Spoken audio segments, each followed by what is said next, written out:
Bulan yang kecil, yang seperberapa dari matahari, bisa menutupi matahari yang besarnya sedemikian besar.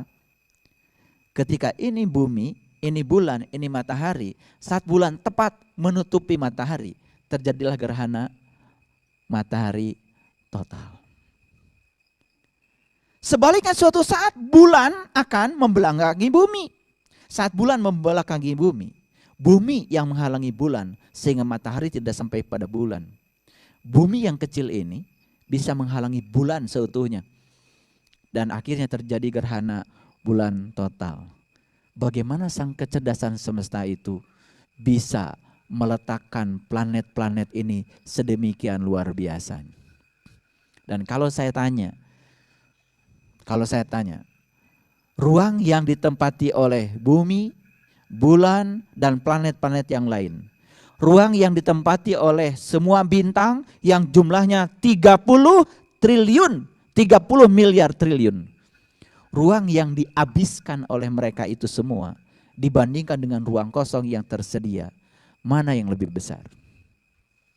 Ruang kosong yang tersedia jauh lebih besar. Saya akan buat demonstrasi sederhana dulu. Perhatikan sini. Biar semuanya mengerti.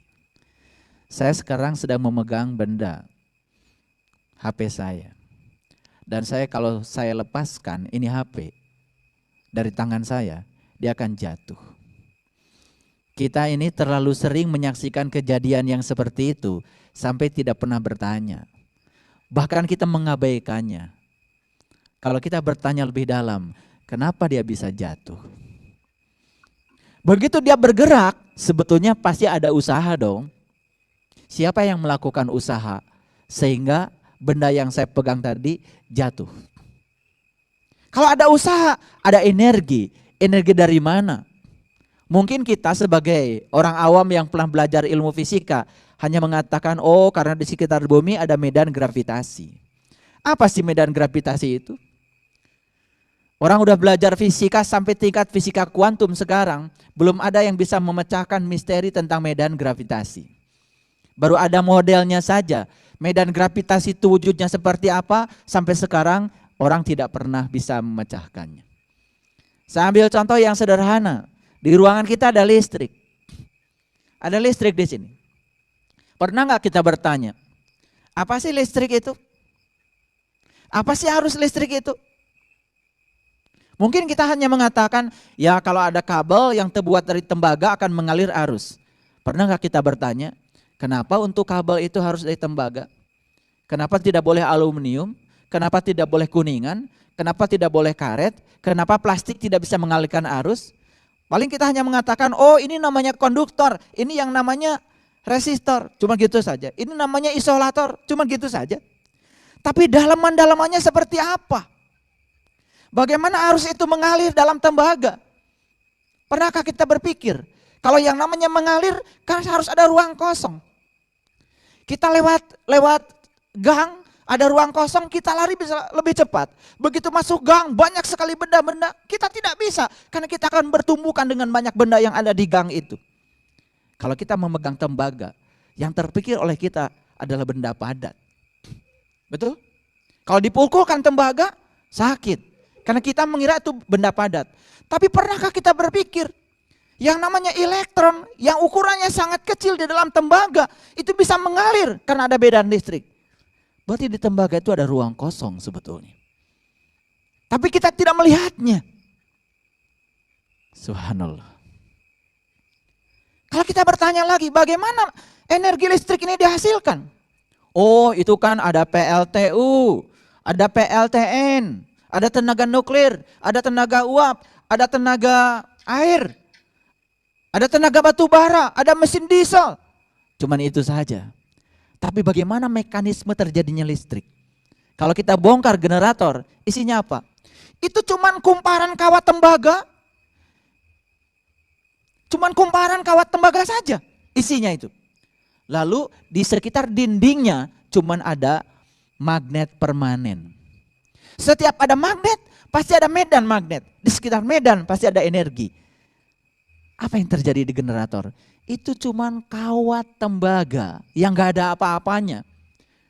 Memotong medan magnet sehingga terjadi yang namanya GGL induksi. Dari situlah mengalir arus induksi. Proses pembangkitan listrik terjadi di situ. Tapi bagaimana? Kok kawat memotong medan bisa menimbulkan arus? Pernahkah kita bertanya? Sekarang ibu-ibu di rumah, ada blender di rumah? Ada hair dryer di rumah? Ada apa lagi alat-alat dari listrik? Ada pompa air di rumah? Apalagi? Semua alat-alat listrik di rumah kerjanya cuma muter aja. Kalau dibuka dalamannya, cuman apa? Itu cuman kumparan dengan medan magnet. Jadi ketika kumparan dialiri arus di dalam medan magnet, kok di dalam kumparan timbul gaya? Sehingga bisa memutarkan kipas angin, bisa memutarkan blender. Sehingga kita sangat dimudahkan oleh semesta.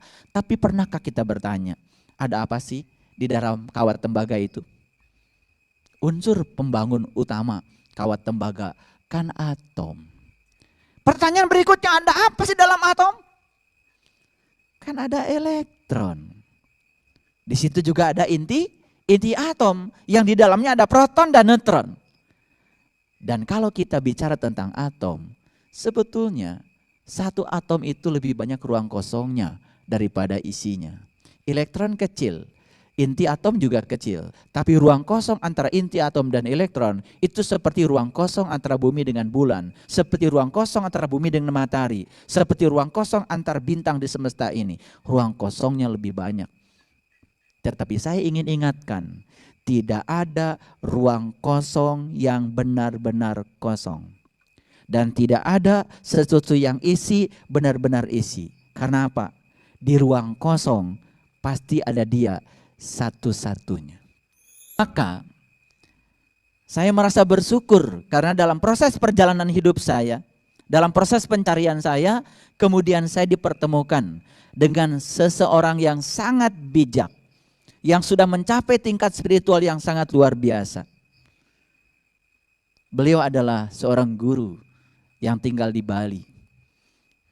Saat beliau menceritakan kepada saya, Tuhan mengenalkan dirinya kepada beliau sebagai kecerdasan semesta tanpa batas. Di situ saya merasakan tercerahkan. Karena apa? Semua pasal-pasal yang selama ini berceceran menyatu dalam untaian kalung yang sangat indah. Sehingga saya berani mengatakan di tempat ini, Quran surat As-Sajdah ayat yang keempat, Allahul ladzi khalaqas samawati wal ardh wa ma bainahuma fi sittati ayam. 6 fase proses penciptaan alam semesta bisa terjawab dengan itu semua. Dari mana mulainya? Fase yang pertama adalah fase kekosongan. Jelas, pasti logika kita akan mengatakan sebelum ada rumah terbangun, pasti yang ada situ ruang kosong. Tetapi siapa yang datang ke ruang kosong itu sehingga rumah terbangun? Pasti seseorang yang punya kecerdasan, namanya arsitek. Saat arsitek datang ke situ, bisa nggak kita melihat kecerdasan sang arsitek? Bisa nggak melihat kecerdasan sang arsitek? Tidak. Kalau di situ ada arsitek, ada pekerja, ada ribuan orang di tempat kosong, kita tidak bisa membedakan mana yang arsitek, mana yang bukan. Baru kita bisa melihat dan mengenal dia itu arsitek kalau kecerdasannya sudah diwujudkan dalam hasil karyanya. Tengoklah ada gedung tertinggi di Dubai, saat kita melihatnya, apalagi saat kita memasuki ke dalamnya, mungkin pertama yang akan kita rasakan adalah rasa kagum kepada gedungnya. Tapi berikutnya ketika kesadaran kita meningkat, timbul lagi rasa kagum kepada arsiteknya. Lebih dalam lagi dari itu, timbul rasa kagum pada kecerdasan sang arsiteknya. Pertama bangunannya. Yang kedua mungkin kita kagum sama orangnya, tapi lebih dalam lagi kagum sama arsiteknya. Lebih dalam lagi kita akan kagum lagi pada siapa yang menciptakan kecerdasan sang arsitek. Kalau bukan dia yang maha cerdas, semua akan kembali kepada dia. Jadi kalau begitu, gedung yang besar-besar, yang tinggi-tinggi yang ada di Jakarta ini, kecerdasan siapa? Kecerdasan siapa? Mungkin kita melihat awalnya kecerdasan sang arsitek. Tetapi kenapa seorang arsitek bisa secerdas itu, lalu bisa membuat gedung di ruang kosong seperti itu? Ditarik lebih dalam, larinya ke sana. Innalillahi wa inna ilaihi rajiun. Semua berasal dari Allah dan akan kembali lagi kepada Allah. Di kesadaran itu kita baru sadar, Allahu Akbar. Ini baru permukaan. Saya belum cerita lebih dalam. Ada seorang penyanyi. Bisa nggak membedakan penyanyi atau bukan? Di ruangan ini ada orang banyak. Yang mananya yang penyanyi? Saya nggak tahu. Karena sama kan luarannya. Begitu dites nyanyi satu-satu, begitu suara merdunya keluar, ketika dia keluar suara merdunya, berkarya, memunculkan energi dari dalam dirinya, baru kita bisa membedakan, ini penyanyi, ini bukan penyanyi. Di ruangan ini ada pelukis, kalau tidak berkarya, saya tidak bisa membedakan yang mana pelukis. Setelah kemudian diberi kertas dan kanvas, diberi cat minyak, kemudian dia melukis, baru dari hasil lukisannya saya bisa melihat yang mana pelukis, yang mana bukan. Jadi sesungguhnya ya, kecerdasan itu bersifat abstrak. Kecerdasan itu tak berwujud, tapi kecerdasan akan mewujud dalam hasil karya yang diwujudkannya. Makanya di ayat yang tadi saya bacakan, Allah menyebut dirinya siapa? Allahul ladzi khalaq. Allahul ladzi khalaq. Allah, dialah pencipta. Bagaimana kita bisa mengenal dia pencipta kalau dia tidak menciptakan? Makanya dalam hadis qudsi lalu Allah berfirman, aku adalah suatu perbendaharaan yang tersembunyi. Aku ingin agar aku dikenali, maka aku ciptakan ciptaanku agar lewat ciptaanku aku dapat dikenal. Jadi kalau kita mau jujur dari hadis qudsi itu, semua semesta ini diciptakan karena dia sedang mengenalkan dirinya.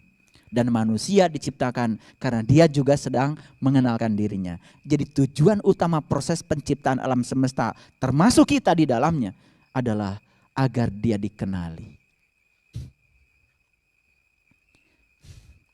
Jadi kalau manusia di alam semesta ini tidak berjuang untuk mengenali siapa dia sudah keluar sebetulnya dari fitrah proses penciptaan itu sendiri. Ada yang mengatakan, bukankah manusia diciptakan untuk mengabdi kepada Tuhan? Yes. Karena ada ayat yang mengatakan seperti itu. Tidaklah aku ciptakan jin dan manusia kecuali untuk mengenalku. Kecuali untuk menyembah padaku. Letterlek ayatnya seperti itu. Tapi bagaimana mungkin kita bisa menyembah pada sesuatu yang kita nggak kenal? Makanya Ibnu Abbas dalam tafsirnya mengatakan, illa liya'budun. Tafsiran yang paling pasnya adalah illa liya'rifun.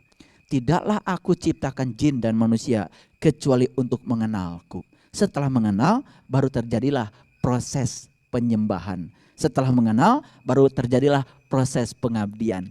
Jadi tidak salah kalau para nabi, para rasul, para leluhur kita di masa lalu mengatakan, awalnya agama adalah mengenal Tuhan. Tapi banyak yang mengucapkan ini sebagai slogan. Tidak sungguh-sungguh bagaimana berjalan untuk mengenali Tuhan.